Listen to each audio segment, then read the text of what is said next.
Hey, hey, hey. Wait. My words full of them. My thoughts swimming around. Yeah. Wait for the drop of the sun. L'anime commence par montrer un pharmacien nommé Kanji Yakutani, occupé à travailler dans une pièce du laboratoire de pharmacie moléculaire. Yakutani a poursuivi le domaine pharmaceutique et a réussi à développer la meilleure recherche au monde. La raison pour laquelle Yakutani a poursuivi ce domaine est que sa sœur est décédée lorsqu'elle était enfant à cause de la tumeur dont elle souffrait, qui n'a pas pu être complètement enlevée. Le jeune Yakutani le savait et était déterminé à développer des recherches liées à la pharmacie moléculaire pour soigner les patients souffrant de maladies comme sa défunte sœur. De plus, parce que Yakutani est une personne ordinaire, il garde une trace de ses heures. Après une heure de travail, il a décidé de faire une courte pause et de régler l'alarme pour ne pas se réveiller trop tard. Cependant, lorsque l'alarme s'est déclenchée, il ne s'est pas réveillé car il était mort d'être trop fatigué du travail. Peu de temps après, quand Yakutani ouvrit les yeux, il vit une servante nommée Charlotte Solé, ou Lotte.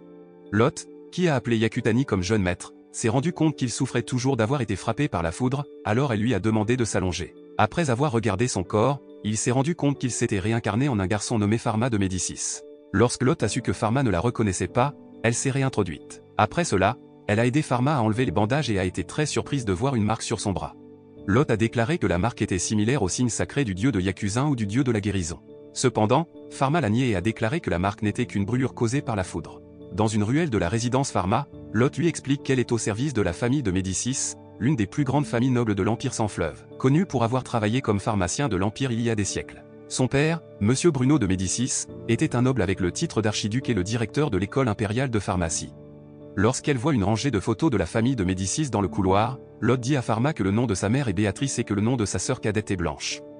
Lotte a déclaré que le frère aîné de Pharma, Pal, étudie actuellement à l'université de pharmacie Novarlov, l'université la plus célèbre du monde, assez éloignée de chez eux. En tant que père, Bruno voulait que ses enfants non seulement maîtrisent la science pharmaceutique, mais qu'ils sachent utiliser la technique sacrée, une technique magique qui est un don des dieux. En plus de perdre la mémoire, il s'avère que Pharma ne se souvient même pas de la technique sacrée dont il dispose, à savoir la technique de l'eau bénite. Lotte, qui était au courant, a été surprise car Pharma avait maîtrisé la technique de l'eau bénite avant cela. Elle lui avait dit que s'il ne maîtrisait pas la technique sacrée, il serait déchu de sa pairie et expulsé de la maison. Après cela, Pharma est retourné dans sa chambre et a tenté de pratiquer ce que Lotte lui avait appris à utiliser des techniques sacrées. Peu de temps après, on a vu que les marques sur son bras montraient une réaction après avoir suivi toutes les instructions de Lotte, et il a finalement pu cracher de l'eau de ses mains. Cependant, Pharma ne savait pas comment arrêter l'eau courante, alors il a pointé sa main vers le jardin à l'extérieur de la fenêtre. Le ruissellement de l'eau s'est finalement arrêté après qu'il ait accidentellement dit stop. Par la suite, il a essayé d'extraire d'autres substances de ses mains et s'est rendu compte qu'il pouvait créer des substances avec des composés simples de sa main gauche tandis que sa main droite pouvait les faire disparaître.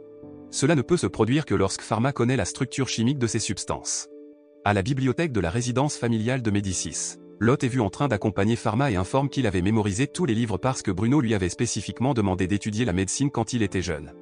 En entendant cela, Pharma a essayé de restaurer sa mémoire en lisant le livre devant lui. Dans la soirée, la famille de Pharma l'attendait dans la salle à manger, où elle s'inquiétait visiblement de son état après avoir été frappée par la foudre. Peu de temps après, Bruno a demandé à Pharma comment fabriquer une pommade à la géorite pour soigner ses mains. Heureusement, Lotte avait précédemment averti que Bruno interrogeait généralement ses enfants sur les médicaments lorsqu'il dînait.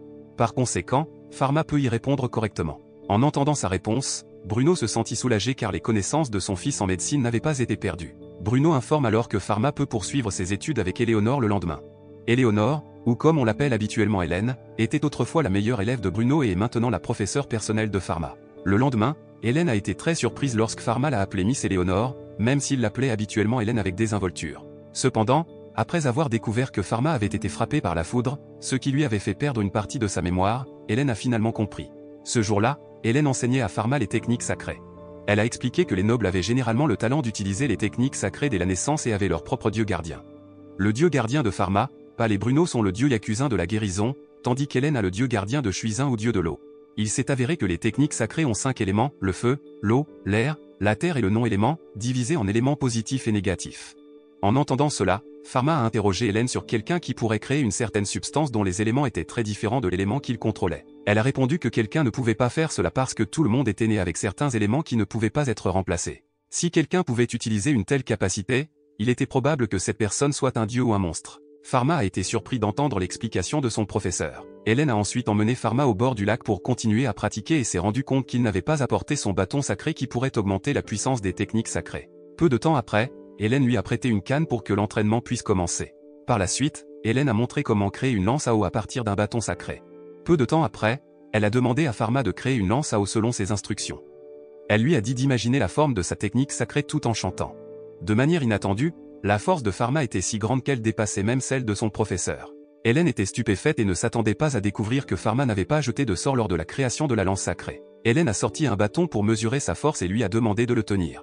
Peu de temps après, la baguette se brise et se décolore car la force de Pharma semble être supérieure à la force détectable du bâton. De plus, les attributs du bâton ne pouvaient pas indiquer d'éléments négatifs ou positifs car personne n'avait jamais dépassé la limite de mesure de puissance du bâton de mesure de puissance sacrée. Après cela, Hélène a essayé d'examiner le corps de Pharma et à quel point elle était choquée après avoir vu la marque sacrée du dieu Yakuza sur son bras. Elle lui interdit de tenir le bâton de mesure du pouvoir sacré devant d'autres personnes, même devant son père. En entendant cela, Pharma a accepté de garder le secret. Sur le chemin du retour vers leurs résidences respectives, Pharma et Hélène ont fait une pause assise sur un banc de parc. Puis il a demandé à Hélène de fabriquer des jumelles avec ses doigts car elle ne portait pas ses lunettes. Quand Hélène a essayé, il s'est avéré qu'elle pouvait voir clairement à travers les petits trous faits par ses doigts.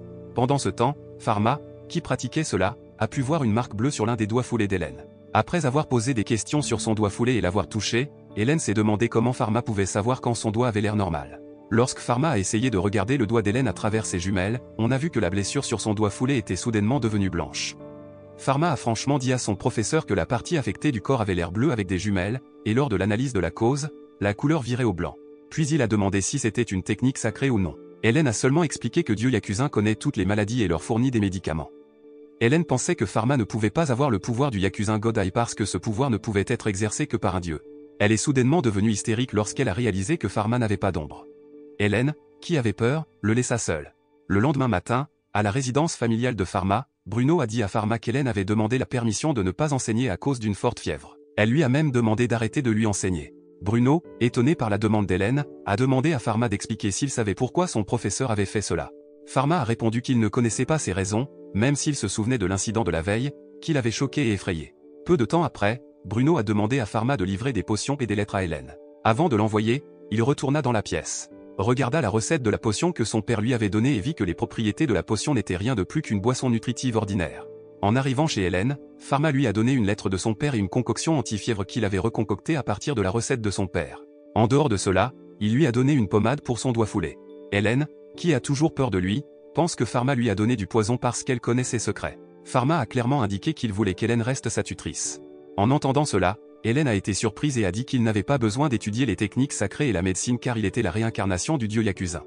Mais ensuite, Hélène a finalement accepté de rester professeure de pharmacie après avoir expliqué que dans la bibliothèque familiale de Médicis, il n'y avait rien sur les techniques sacrées. Alors il voulait être guidé par Hélène car il ne savait pas comment contrôler ses pouvoirs. Le lendemain, Hélène, qui est revenue enseigner la pharmacie, semblait s'être rétablie et être revenue en bonne santé. Avant de commencer son cours, Hélène l'a remercié parce que l'onguent et le médicament amer de sa part étaient très efficaces pour traiter sa maladie. Elle a été franche et a admis que les médicaments de Bruno n'étaient pas efficaces. Après cela, elle invite Pharma à se rendre sur une île inhabitée car elle doit être sur ses gardes si ses pouvoirs ne peuvent pas être contrôlés. En arrivant sur l'île, la formation a commencé et, comme prévu, la force de Pharma a dépassé les attentes. Au même moment, Hélène, qui avait commencé à lui faire confiance, a été vue ne portant plus d'armure. Même si son pouvoir n'avait pas été correctement contrôlé, Hélène a continué à pratiquer jusqu'à ce que Pharma maîtrise parfaitement ses techniques sacrées. Lorsque Pharma rentre chez lui après l'entraînement, il est accueilli par sa femme de chambre, Madeleine. Avec ses yeux divins, il pouvait dire que Madeleine souffrait d'œsophagite par reflux. Non seulement elle, Pharma a vu toutes ses servantes avec ses yeux divins et savait qu'elle souffrait d'une certaine maladie. Pharma murmura que son existence dans ce monde était une bizarrerie. En plus de ne pas avoir d'ombre, il possède des pouvoirs spéciaux qui font de lui une cible d'enlèvement ou d'assassinat. Après avoir vu tous les maux de ses servantes, Pharma a commencé à concocter des médicaments. Une fois le médicament de concoction terminé, il a donné la potion qu'il avait faite à Lot et lui a dit comment l'utiliser. Peu de temps après, Lot avait l'air heureuse et avait l'intention de partager la potion avec sa mère, qui avait la peau sèche et rugueuse en raison d'une trop grande exposition à l'eau. Ensuite, il a fait des médicaments pour les autres bonnes après avoir vu leur état un par un. Lorsque Pharma a donné des médicaments à Madeleine, il ne s'attendait pas à ce qu'elle pleure et le remercie beaucoup. Pharma vient d'apprendre que les domestiques n'ont jamais reçu les médicaments de leur maître. Lot a expliqué que Bruno était le pharmacien des nobles, donc il ne se souciait pas des bonnes comme Pharma. En entendant l'explication de Lot, Pharma a semblé attristé à l'idée que le niveau social influençait la prise de médicaments d'une personne. Même avec des connaissances encore limitées, il existe sûrement encore quelques médicaments efficaces. Sans parler des nombreux roturiers qui n'avaient pas les moyens d'acheter des médicaments, il devait donc compter sur le chaman, ce qui entraînait un taux de mortalité élevé. Pour cette raison, il était déterminé à donner des médicaments à tous ceux qui en avaient besoin. Quelques jours plus tard, Pharma a demandé où était sa petite sœur, qui n'avait pas rejoint la table du dîner. Il s'avère que Blanche souffre de la varicelle, alors Bruno leur ordonne de rester loin d'elle pendant 3 semaines, afin qu'il ne l'attrape pas. Après avoir expliqué à sa famille, Bruno a pris congé en raison d'un appel d'urgence, même s'il semblait tousser et se sentir mal. Peu de temps après, Pharma prépara un médicament pour sa sœur cadette, et il entra secrètement dans la chambre de Blanche et vérifia son état. En le voyant arriver, Blanche a eu peur qu'il ne soit grondé par leur père. Il a répondu que c'était la raison pour laquelle il était venu secrètement. Peu de temps après que Pharma ait donné le médicament à Blanche, sa sœur cadette a refusé parce que le médicament était amer. Cependant, il essaie de la persuader en mélangeant son médicament amer avec le macaron afin qu'elle mange le médicament. Blanche, surprise parce que son frère aîné lui avait apporté des médicaments, dit que Bruno lui avait dit qu'il n'y avait pas de remède à sa maladie. En entendant cela, Pharma a eu l'air choqué, puis il a pensé que le médicament était dans le dernier livre et parce qu'ils étaient occupés, peut-être que leur père n'avait pas le temps de le lire. Pour cette raison, Pharma a demandé à Blanche de garder le médicament privé. Il lui interdit de se gratter la peau et dit que le virus se propagera si la peau est grattée. Blanche se demandait si le virus était dû au fait que les gens ne connaissaient pas le concept de virus ou de bactéries dans son monde. Pharma a expliqué que le virus est une sorte de petit esprit maléfique invisible. Blanche a dit franchement que son frère aîné avait changé d'avant. Auparavant, il n'avait jamais voulu accompagner sa jeune sœur pour jouer. Même, il ne l'avait jamais nourrie. C'est pourquoi elle aime maintenant son frère aîné actuel. En entendant cela, Pharma se tue parce qu'il se souvenait de sa petite sœur de sa vie passée. Quelques jours plus tard, Bruno ne s'attendait pas à ce que Blanche se remette si vite. Le soir, Pharma apparaît dans la salle de distribution et sent qu'il a trop de pouvoir en tant qu'humain ordinaire. Il pouvait créer et dissiper de la matière, diagnostiquer des maladies grâce à son cercle de gauche et voir quelque chose de plus grand que son cercle de droite. Pharma n'avait aucune idée qu'il se demandait si c'était parce qu'il était mort avant. Peu de temps après, il a finalement terminé la création d'une seule micro-lentille qui peut être utilisée pour voir de petites choses plus grandes sans utiliser la force de sa main droite. Même s'il était impossible de voir un virus aussi petit, il pouvait montrer la bactérie Blanche avec. Alors que Pharma était sur le point de rencontrer Blanche pour montrer l'appareil, son père l'a soudainement appelé et lui a dit de se préparer à partir car il y avait un appel d'urgence du palais impérial l'informant de la détérioration soudaine de l'état de santé de la reine. Pharma, qui a vu son père tousser encore, a essayé de voir la maladie de son père avec ses yeux divins. Cependant, sa tentative a échoué car Bruno s'est soudainement retourné pour le regarder au moment où il était sur le point d'utiliser son pouvoir. Dans le palais impérial, un guérisseur nommé Claude apparaît, qui est anxieux et dit à Bruno que les poumons de la reine continuent de s'affaiblir. On peut constater que de nombreuses personnes se sont rassemblées dans la salle pour connaître l'état de santé de la reine Elisabeth II. Après que Bruno soit entré dans la chambre de la reine, Pharma a suivi et a regardé l'inspection de son père. Voyant que Bruno savait fabriquer des potions anesthésiantes, Pharma fut assez surpris par la perspicacité de son père, qui demanda maintenant à la reine d'inhaler le médicament. Pharma savait que les médicaments n'affectaient pas la maladie de la reine, ou peut-être que les médicaments ne visaient qu'à soulager sa douleur. Il avait entendu Claude dire à quelqu'un d'appeler le prêtre parce que demain pourrait être le dernier jour de la reine. Cependant, il pensait que ce n'était qu'un rituel pour faciliter la mort de la reine, car personne ne semblait vouloir la guérir. Enfin, Pharma a utilisé l'œil de son conseil d'administration pour voir la maladie de Queen, qui s'est avérée être un cancer du poumon, ou ce qu'on appelle communément la mort blanche. Comme il n'y a pas de seringue pour insérer le médicament, la seule option disponible est de prendre le médicament par voie orale. La concoction du médicament contre la mort blanche s'est avérée assez complexe, ce qui a rendu difficile pour Pharma de le visualiser avec précision car s'il échouait, la vie de la reine serait en jeu. En pensant à toutes ces choses, Pharma fut soudain surpris par l'arrivée de Louis, le fils de la reine, qui avait l'air triste de voir sa mère, qui n'avait pas encore récupéré. Voyant cette tristesse, Pharma n'a pas pu arrêter son intention de la guérir. Alors il s'est dirigé vers elle et lui a respectueusement demandé la permission de la guérir parce qu'il avait un nouveau médicament pour sa maladie. Bruno, qui a entendu cela, a ordonné à Pharma de se retirer car personne ne pouvait guérir la reine. Cependant, son action a été empêchée par la reine, qui a permis à Pharma de la guérir. Dans une pièce fermée à clé, Pharma commence à se préparer à mélanger le médicament tandis que Bruno continue de frapper à la porte, obligeant son fils à renoncer à ses efforts pour sauver la reine. Un Bruno agacé utilise alors sa magie pour défoncer la porte. Lorsqu'il est entré, Bruno a grondé Pharma qui concoctait des médicaments. Bruno sait déjà que la reine a la mort blanche, ce qui fait que Pharma reconnaît les prouesses de son père à diagnostiquer la maladie sans l'aide d'un œil divin comme lui. Bruno rappelle à Pharma que les malades de la mort blanche ne se guérissent pas, ce qui les fait beaucoup souffrir. Cependant, il a insisté pour distribuer le médicament et a dit que son père devrait prendre le médicament. Bruno, de plus en plus émotif, a alors utilisé son bâton et s'est préparé à attaquer. Cependant, Pharma essaie de calmer son père car il ne veut pas que Bruno détruise la pièce. Soudain, Bruno l'a attaqué, mais avec le pouvoir qu'il avait, Pharma a pu créer la barrière magique. Ce qui a surpris Bruno car son fils n'a pas utilisé de bâton ni lancé de sort pour créer la barrière. Pharma a alors donné son carnet à Bruno en lui expliquant qu'il s'agissait des nouvelles connaissances dont il avait rêvé lorsque la foudre l'a frappé. Bruno vérifie le livre et remarque un symbole sacré sur le bras de Pharma. Puis il crut que son fils avait reçu une révélation du dieu Yakuza. Pharma a expliqué que si la concoction du médicament réussissait, il voudrait élever la réputation de son père dans le palais. Cependant, Bruno a refusé cela et il a enseigné que Pharma devrait pouvoir assumer la responsabilité de sa propre concoction parce que la reine avait risqué sa vie pour lui faire confiance. C'est la responsabilité et la fierté d'un pharmacien. Finalement, Pharma a enlevé ses murs et a fait comprendre à son père que son fils avait un élément oppositif. Pharma, qui avait fini de concocter le médicament, entra dans la chambre de la reine portant une muselière. Claude, qui a vu cela, s'est approché de lui et a essayé de le bloquer. Lorsque la reine le vit bloquer Pharma, elle gronda Claude et demanda à Pharma de lui donner le médicament. Par contre, Claude est allé voir Bruno et lui a demandé s'il n'essayait pas d'empêcher son fils. Bruno a calmement répondu qu'il croyait aux capacités de son fils qui aurait pu les surpasser toutes. Avant que Pharma n'explique les effets de la concoction, il voulait montrer un échantillon de crachat de Queen à l'aide d'un appareil semblable à un microscope qu'il avait fabriqué. La reine parut surprise de le voir, puis demanda à voir la créature dans l'outil. Pharma a expliqué que c'était un petit organisme qui avait causé la mort blanche. La créature est une bactérie qui a infecté la reine. Si le médicament est pris régulièrement pendant 6 mois, elle pourra peut-être récupérer complètement. Pharma a alors demandé à la reine de prendre des médicaments, et à partir de ce jour, il la superviserait directement pour prendre des médicaments tous les jours. Il a dit qu'il était prêt à risquer sa vie pour sa guérison. Un instant plus tard, Pharma a informé tout le monde que si le nouveau médicament s'avérait efficace, la mort blanche pourrait être guérie. Ainsi, ils n'ont plus à craindre la maladie. Les gens là-bas ont semblé enthousiastes d'entendre son explication et lui ont demandé d'expliquer la question en détail. Certains ont même loué sa technique sacrée comme extraordinaire pour fabriquer une seule microlentille. En entendant cela, Pharma a expliqué que ce n'était pas une technique sacrée mais qu'elle pouvait être facilement fabriquée. Il était prêt à partager sa conception avec eux. Sur le chemin du retour, Bruno jetait parfois un coup d'œil à son fils. Il s'est rendu compte qu'il n'arrêtait pas de dire à Pharma de toujours avoir une conscience pour chacun de ses patients, mais il n'avait jamais fait la même chose pour son fils. Même lui ne savait pas ce que son fils pensait et ressentait chaque jour. Après avoir reçu la concoction de médicaments de Pharma, Bruno a remercié et félicité son fils pour ses capacités extraordinaires. Pharma, que son père a félicité, a déclaré que bien que ses connaissances soient vastes, il ne savait pas comment traiter les patients mourants comme son père. À cause de cela, en tant que personne qui a poursuivi les sciences pharmaceutiques et médicales, Pharma a demandé à son père de continuer à le guider. Bruno, qui semblait touché par les paroles de son fils, a accédé à sa demande. 3 mois après la convocation au palais, Bruno a déclaré à Pharma qu'un représentant de l'université Novarles était venu chez eux et avait demandé à la famille de Médicis de publier l'ordonnance du médicament contre la mort blanche, qu'il avait trouvée.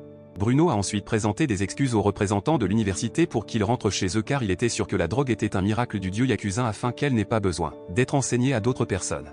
Cependant, Pharma s'est avéré avoir une opinion différente. Pharma avait dit que le médicament pouvait être fabriqué sans utiliser de technique sacrée et qu'un jour, il publierait la méthode de fabrication.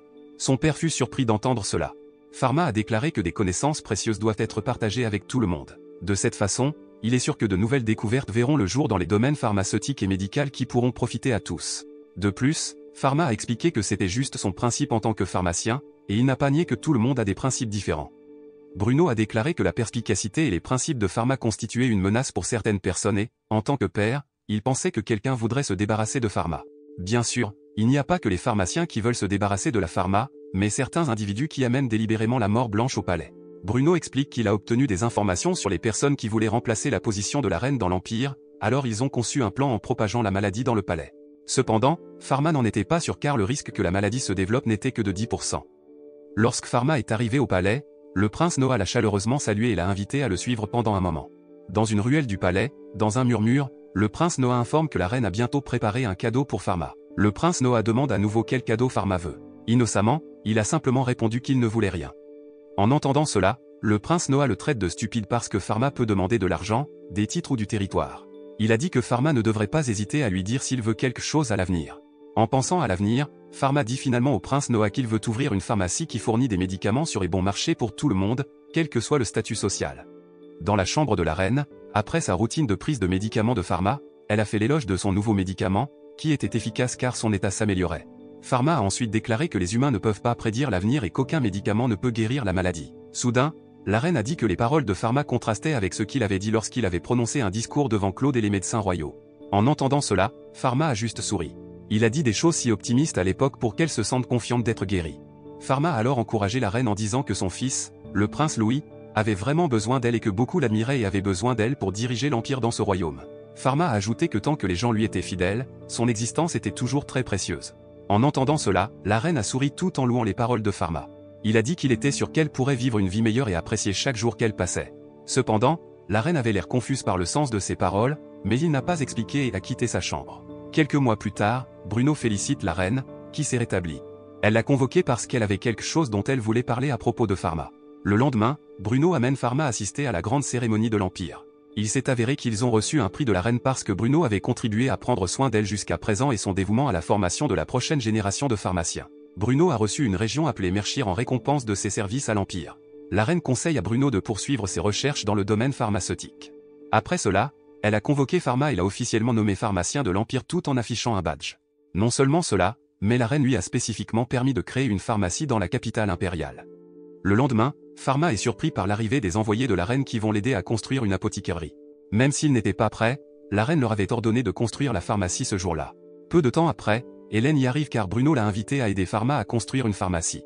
Elle a commencé à poser des questions sur ses plans concernant la pharmacie qu'il voulait. Pharma, qui n'a pas encore décidé du design et du concept de la pharmacie qu'il veut établir, a seulement dit qu'il voulait y réfléchir davantage en visitant diverses pharmacies. Cependant, l'un des envoyés de la reine, John, dit à Pharma que la pharmacie doit être construite comme il le souhaite, sinon ils auront des ennuis s'ils ne donnent pas d'instructions. Finalement, des croquis du bâtiment de l'apothicaire ont commencé à être dessinés, et Hélène a dit que la reine permettrait qu'il soit reconstruit si Pharma n'aimait pas le croquis plus tard. Quelques jours plus tard, on a vu que le bâtiment de la pharmacie était presque terminé lorsque John a remercié Pharma parce que ses plans détaillés ont vraiment aidé à terminer rapidement leurs travaux. John a ensuite demandé le nom du dispensaire de Pharma.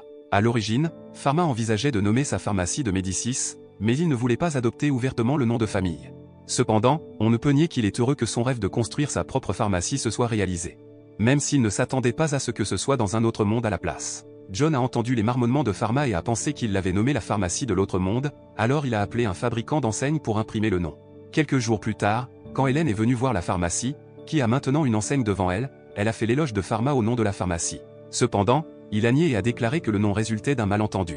Hélène s'est calmée et a dit que si le nom de la pharmacie attirait l'attention des gens, et peu importe le nom choisi par Pharma, l'ouverture d'une pharmacie ne l'empêcherait pas de se heurter au syndicat des pharmaciens. Peu de temps après, un homme d'âge moyen qui semblait provenir d'une famille aisée s'est rendu dans une pharmacie et a demandé à qui appartenait la pharmacie. Pharma a finalement répondu qu'il était le propriétaire. Après cela, il a posé des questions sur le besoin de l'homme de visiter sa pharmacie. L'homme s'est alors présenté comme Véron et a dit qu'il était le chef de l'Union des pharmaciens de Saint-Field. Pharma s'est poliment présenté comme le pharmacien royal et est issu de la famille de Médicis. Puis Vernon l'a satirique en disant que la pharmacie ne pouvait vendre que des bonbons car il était encore très jeune. Hélène, qui a entendu les paroles de Véron, avait l'air très agacée et semblait prête à se battre. Voyant l'attitude de son professeur, Pharma essaya de calmer Hélène et sourit à Véron tout en lui répondant s'il vendrait des comprimés pour la gorge avec une substance similaire à des bonbons. Pharma, qui sait que Véron n'aime pas la construction de sa pharmacie, lui demande s'il doit rejoindre la guilde s'il veut ouvrir une pharmacie. Véron a répondu que la guilde n'acceptait pas les membres de la noblesse, mais qu'il l'envisagerait si Pharma voulait se joindre. Il a estimé que sa guilde ne vendait pas de médicaments coûteux comme le ferait Pharma. Pharma a nié cela et a déclaré qu'il vendrait le médicament à bas prix. Hélène, marre des paroles de Véron, a finalement été agacée et lui a dit d'être honnête s'il voulait détruire le magasin Pharma parce qu'elle était prête à le combattre. Véron a estimé qu'il n'était venu que pour dire bonjour. Peu de temps après avoir terminé ses paroles, il a quitté la salle. À la maison, Pharma pense encore à la personne qui s'occupera des finances à la pharmacie. Dans l'après-midi, Blanche et les bonnes sont tristes car Cédric a décidé de se retirer car il voulait soigner son genou. En fait, Cédric voulait toujours travailler à la maison, mais son problème au genou n'était plus possible. Sachant qu'il voudrait encore travailler si ses genoux étaient en bonne santé, Pharma lui a demandé de travailler dans sa pharmacie en tant que comptable. Après cela, il a demandé à son père de permettre à Cédric de travailler avec lui à la pharmacie car Cédric avait une formation en comptabilité. En entendant cela, Bruno a accepté la demande de son fils et a appelé Simon pour apporter un cadeau à Pharma qui s'est avéré être un coffre d'or comme capital initial pour la construction de sa propre pharmacie. Après plusieurs jours, la pharmacie Pharma est enfin inaugurée. Certaines personnes qui n'aiment pas l'existence de la pharmacie disent qu'elles veulent juste s'amuser en gaspillant l'argent de leurs parents pour les ouvrir. Un mois après l'ouverture de la pharmacie, les résultats n'ont pas été à la hauteur des attentes de Pharma. Hélène a déclaré que les roturiers se rendaient généralement dans une pharmacie dédiée aux roturiers. Pendant ce temps, les nobles convoquaient généralement un guérisseur chez eux. Ensuite, Pharma a commencé à réfléchir à la manière d'inciter les gens à visiter sa pharmacie. Au même moment, Lot est soudainement venu en annonçant une bonne nouvelle. Pour savoir ce que les résidents pensaient de la pharmacie de Pharma, elle a recueilli un questionnaire qu'elle a partagé lors d'une conversation avec eux. Lot a ensuite annoncé les résultats de l'enquête qu'elle avait menée auprès d'une centaine d'habitants de la capitale impériale. La première chose qui a fait hésiter les citoyens à visiter la pharmacie de Pharma a été l'écusson impérial bien en évidence sur le devant de la pharmacie, ce qui a apparemment effrayé de nombreuses personnes. De plus, les habitants ne savaient pas parler aux nobles de peur d'être réprimandés par eux. Ensuite, certains ont dit qu'ils n'avaient pas les vêtements appropriés pour venir à la boutique du noble, même si Pharma ne s'en souciait pas. Ensuite, le garde à la porte s'est avéré assez effrayant et a effrayé les résidents, et enfin, il n'était pas sûr d'acheter des médicaments dans une pharmacie parce que le propriétaire était un garçon de 10 ans. Peu de temps après, Cédric suggère d'afficher les prix des médicaments et les frais d'inspection spécifiquement à l'avant du magasin. Mais Lot a déclaré que certains résidents ne savent pas lire, ils doivent donc repenser aux moyens d'attirer les clients et d'améliorer le service. Un vieil homme nommé James, le premier client de la pharmacie, est revenu visiter la pharmacie et a acheté 3 bonbons de mer. James, qui est allé plusieurs fois à la pharmacie, rend Pharma curieux et se demande s'il est un marin car il achète toujours des bonbons de mer qui agissent pour prévenir la gale et contiennent de la vitamine C nécessaire aux marins. En entendant cette question, James n'a pas répondu et est parti en disant qu'il avait un rendez-vous avec quelqu'un d'autre. Peu de temps après, Pharma est sorti de la pharmacie et a accidentellement vu James, qui parlait avec plusieurs personnes. Pharma a été surpris par l'apparition de ses parents, qui se sont déguisés en masque parce qu'ils voulaient visiter sa pharmacie en personne. Bruno a alors demandé la permission de faire le tour de la pharmacie, et Pharma a accompagné et expliqué avec enthousiasme ses parents. Au premier étage se trouve une zone de vente de médicaments, une salle de distribution de médicaments et une salle d'attente pour les clients. Ensuite, le deuxième étage est une salle de traitement et de repos pour les patients avec 4 lits et une chambre d'isolement avec sanitaire. Au troisième étage, il y a une chambre d'employés pour se reposer équipée d'une cuisine. Alors que le quatrième étage est utilisé pour le laboratoire, où Pharma développe des médicaments. Bruno a commenté que la pharmacie était assez bonne et a posé des questions sur les clients car il n'a vu aucun noble, marchand ou roturier venir. Pharma a déclaré franchement qu'elle réfléchissait à des moyens d'attirer les consommateurs afin qu'ils se sentent à l'aise d'y acheter des médicaments. Béatrice propose alors à Pharma de vendre des cosmétiques aux nobles. Si les cosmétiques étaient bien connus parmi la noblesse et pouvaient être achetés à un prix relativement bas, les roturiers les porteraient également. En entendant les conseils de sa mère, Pharma a demandé quels cosmétiques les nobles utilisaient habituellement. Béatrice a répondu qu'elle avait toujours été intéressée par l'utilisation de produits cosmétiques qui pourraient embellir la peau avec un parfum parfumé et durable. Bruno a alors suggéré à Pharma de ne pas vendre de poudre décolorante car elle contient des métaux dangereux tels que le plomb blanc et le chlorure mercurique. Et peut être inhalée par la bouche et le nez, donc les gens doivent être très prudents lors de son utilisation. Au milieu de leur conversation, un homme est venu à la pharmacie et leur a dit qu'une fille noble nommée Chloé s'était soudainement évanouie.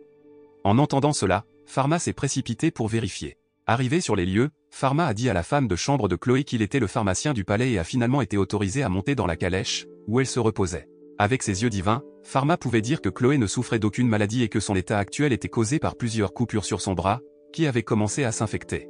Enfin, Pharma a dit à sa femme de chambre que Chloé ne souffrait d'aucune maladie mais qu'elle était juste faible parce qu'elle venait de faire la méthode de la saignée. En entendant cela, Chloé ne pouvait pas y croire parce qu'un guérisseur de confiance l'avait fait. Pharma a de nouveau expliqué que si elle saignait même si elle ne souffrait pas d'une maladie avec un grand nombre d'incisions, bien sûr, cela pourrait provoquer une infection. Arrivée à la pharmacie, Chloé, la fille du marquis de Châtillon, homme d'affaires bien connu de la capitale, dit franchement qu'elle a été rejetée par l'homme qu'elle aimait parce qu'il disait aimer les blanches. Chloé pensait que l'homme dirait qu'il l'aime quand sa peau est plus blanche, alors elle est déterminée à faire la méthode de la saignée. Pharma lui dit que des saignements excessifs peuvent être mortels.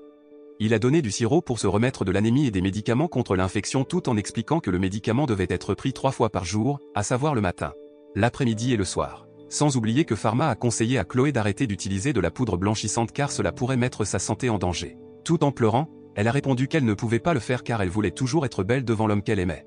Puis Lot a suggéré à Pharma de faire quelque chose pour Chloé, et finalement, il s'est souvenu d'un fond de teint en poudre qui peut blanchir la peau et qui contient un ingrédient sûr. Il a dit qu'il aiderait Chloé et lui a demandé de visiter la pharmacie dans une semaine. Quelques jours plus tard, Pharma a surpris tout le monde dans la pharmacie parce que son visage était si blanc. Il s'avère qu'il teste une poudre qu'il a fabriquée pour Chloé. Les cosmétiques qu'il fabrique sont sans danger pour la santé. Il ne contient pas de composés de plomb ou de mercure car il a été fabriqué à partir d'ingrédients naturels et est bon pour la peau. Curieuse, Hélène a posé des questions sur le plomb et le mercure. Pharma a expliqué que la poudre de blanchiment actuellement disponible contient du plomb et du mercure, qui sont très nocifs pour le corps. Si les deux ingrédients sont trop absorbés par l'organisme, cela peut endommager le tissu nerveux ou les reins. Ensuite, Pharma prévoit d'informer la reine des dangers de ses produits cosmétiques. Une semaine plus tard, Chloé est retournée à la pharmacie chercher ses cosmétiques. Pharma lui a demandé de se laver le visage d'abord, puis d'appliquer une crème hydratante et une poudre blanchissante. Au début, Chloé était un peu surprise car la poudre n'était pas la poudre qu'elle utilisait auparavant. Pharma a ensuite expliqué qu'il l'avait délibérément fabriquée comme une crème afin qu'il soit facile à appliquer sur la peau, ce qui pourrait éviter les coups de soleil. La teneur en oxyde de titane de la crème peut refléter les rayons UV. Après avoir appliqué la crème, Hélène a aidé Chloé à appliquer la poudre libre, et elle a été étonnée parce que la poudre libre faisait briller son visage. Pharma a fabriqué la poudre pour que le visage du porteur paraisse blanc et scintillant comme la neige au soleil du matin. Heureusement, Chloé a vraiment aimé le produit. Non seulement cela, Pharma lui recommande de nettoyer son visage, qui s'est maquillé toute la journée, avec un démaquillant contenant des ingrédients pour nourrir la peau. Si elle l'utilise régulièrement, sa peau peut être plus blanche, même lorsqu'elle n'applique pas de poudre. Chloé, qui était très satisfaite de tous les produits fournis par Pharma, l'a alors remercié. Quelques jours plus tard, Pharma a commencé à promouvoir ses cosmétiques auprès du public. Lotte a apporté un panier de ses cosmétiques et a commencé à en faire la promotion auprès des gens. Elle a confirmé que les derniers cosmétiques étaient très populaires parmi la noblesse et a expliqué que ces cosmétiques étaient des produits de soins de la peau qui pouvaient blanchir et nourrir la peau à des prix abordables. Certaines femmes se sont intéressées à ces cosmétiques et les ont achetés. De plus, dans les emballages cosmétiques vendus par Pharma, il existe des guides illustrés faciles à comprendre, de sorte que ceux qui ne savent pas lire peuvent les utiliser. Après que les ventes de cosmétiques de Pharma aient été très réussies et bien connues du public, de nombreuses personnes ont finalement commencé à acheter des médicaments et des cosmétiques à Pharma et de Worldly Pharmacy, car elle fournissait des produits fréquemment utilisés par les nobles à des prix relativement bas. En effet, à cause du grand nombre d'acheteurs qui viennent, Chloé ne reçoit souvent pas ses cosmétiques car ses produits sont épuisés. Pharma s'est excusé et a déclaré que sa production ne pouvait pas suivre le nombre de demandes. Chloé propose alors à Pharma de créer une filiale indépendante pour les cosmétiques. Elle s'est dite disposée à financer la création de l'entreprise et le recrutement des pharmaciens, mais l'entreprise reste la propriété de Pharma. Il s'est avéré que Cédric était disposé à aider l'administration à créer sa filiale. En entendant cette explication, Pharma a finalement accepté. Au bout de quelques jours, la deuxième branche de la pharmacie d'un autre monde nommé Médic, spécialisée dans la production de cosmétiques, avait été formée. Ce qui a beaucoup surpris Pharma car le processus était extrêmement rapide. Chloé a même recruté les pharmaciennes les meilleures, les plus expérimentées et les plus compétentes sur le plan médical dont les contrats ont pris fin parce qu'elles devaient accoucher. Il s'est avéré que les pharmaciennes ne pouvaient plus travailler après l'accouchement, elles se sentaient donc honorées de pouvoir retourner au travail. Un jour, la famille de Médicis décida de se rendre dans le Mershire, le territoire que la reine avait donné à Bruno et Pharma pour avoir réussi à la guérir. Mershire était un célèbre port de commerce utilisé comme porte d'entrée de l'Empire. Cet endroit est le plus grand producteur de plantes médicinales, ce qui est très important pour un pharmacien. Bruno et ses hommes discutent actuellement des bilans commerciaux des 5 dernières années. L'un de ces hommes lui a parlé d'une compagnie de fret des Indes orientales du royaume des Pays-Bas qui trichait pour éviter de percevoir des impôts. En entendant le rapport, Bruno a demandé à ses subordonnés d'en discuter avec l'entreprise afin que les tarifs d'expédition soient abaissés et que les marchandises puissent être livrées plus facilement. Alors que la réunion se poursuivait, Pharma entra soudainement dans la salle de réunion pour rencontrer son père. L'assistant de son père, qui l'a vu, lui a suggéré de visiter la célèbre plage de Mershire, qui est très belle. En entendant cela, Pharma a dit au revoir pour aller à la plage après que son père lui ait dit de ne pas nager seul dans la mer. En arrivant à la plage, Pharma voit Blanche jouer au sable avec Lotte. Puis ils lui ont demandé la permission de nager dans la mer. Cependant, il leur interdit de nager dans la mer parce que son père l'avait prévenu. En entendant cela, Blanche a supplié son frère de lui permettre de nager et a promis de ne pas nager trop loin de la plage. Voyant l'expression pitoyable de sa sœur, il finit par accepter, ce qui la fit partir joyeusement. Alors que Pharma se promenait sur la plage, de manière inattendue, il a vu Hélène se préparer à nager dans la mer. Après cela, il s'assoit sur la plage en regardant Blanche, ce qui lui rappelle sa petite sœur d'autrefois qui se baignait dans la mer chaque année. Il se souvient de la fois où sa petite sœur était en colère parce qu'elle ne pouvait pas nager dans la mer à cause de sa maladie. Soudain, Pharma sortit des vagues. Il se précipita pour nager après Blanche, qu'on traînait de plus en plus loin. Mais comme Blanche était plus loin, Pharma a paniqué et a crié, faisant émerger un étrange pouvoir en lui. Il crée accidentellement une terre sèche au milieu de l'océan pour la sauver. Miraculeusement, il semblait que l'eau de mer était retenue et formait une barrière pour les empêcher de se noyer. Hélène, qui se trouvait là après avoir poursuivi Pharma, semblait tellement étonnée par le pouvoir de Pharma. Après avoir réussi à amener Blanche à la plage, Pharma, qui s'inquiétait pour sa petite sœur, a vu son état à l'aide de ses yeux divins. Heureusement, Blanche ne buvait pas beaucoup d'eau. Toujours étonnée, Hélène lui a posé des questions sur ce pouvoir, mais Pharma n'a pas compris. Il se sent coupable d'avoir permis à Blanche de nager dans la mer, mais Hélène le réconforte en disant qu'il a fait un excellent travail pour sauver Blanche.